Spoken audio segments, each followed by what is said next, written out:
ఆంధ్రప్రదేశ్ రాష్ట్ర ఉప ముఖ్యమంత్రిగా పవన్ కళ్యాణ్ గారు ఎప్పుడైతే ప్రమాణ స్వీకారం చేశారో అప్పటి నుంచి పవన్ కళ్యాణ్ గారి పేరు కేవలం తెలుగు రాష్ట్రాలని కాకుండా దేశవ్యాప్తంగా మారుమోగుతుందని చెప్పుకోవచ్చు. ముఖ్యంగా ఆ శాఖకే కాకుండా ఇతర శాఖలకు కూడా ఆయన మంత్రిగా పనిచేస్తూ ఉన్నారు.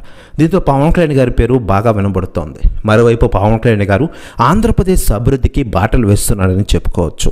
మరోవైపు పవన్ కళ్యాణ్ గారికి వస్తున్న జీతాన్ని కూడా తన నియోజకవర్గ ప్రజలకు ఇచ్చేస్తున్నారని చెప్పుకోవచ్చు. ఇలా పవన్ కళ్యాణ్ గారు పేదలకు అండగా నిలుస్తూ ఔరా అనిపిస్తున్నారు. మరోవైపు పవన్ కళ్యాణ్ గారి గురించి దేశంలోని రాజకీయ నాయకులు స్పందిస్తూ ఉండగా తాజాగా కర్ణాటక సీఎం సిద్ధరామయ్య గారు సంచలన వ్యాఖ్యలు చేశారట. తాజాగా సీఎం సిద్ధరామయ్య గారు మాట్లాడుతూ పవన్ కళ్యాణ్ గారు ఆంధ్రప్రదేశ్ రాష్ట్ర ఉప ముఖ్యమంత్రి హోదాలో బాగా రాణిస్తూ ఉన్నారు. ఈ దేశంలో పవన్ కళ్యాణ్ గారి పేరు బాగా వినబడుతోంది. తెలుగు రాష్ట్ర రాజకీయాలనే కాకుండా కేంద్రంలో కూడా మంచి పేరు సంపాదించుకున్నారు పవన్ కళ్యాణ్ గారు.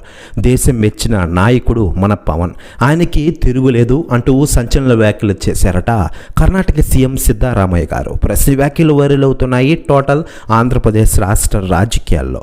మరోవైపు పవన్ కళ్యాణ్ గారి విషయానికి వస్తే ప్రస్తుతం తాను కమిట్ అయిన సినిమాలను కూడా ఒక పక్క నటిస్తూ ఔరా అనిపిస్తున్నారు. ప్రస్తుతం హరిహర వీరమ్మల షూటింగ్ ఇటీవలే కంప్లీట్ చేసిన ఆయన ఏడాది జూన్ 12వ తేదీని ఈ సినిమా ప్రపంచవ్యాప్తంగా థియేటర్లకు రానుంది.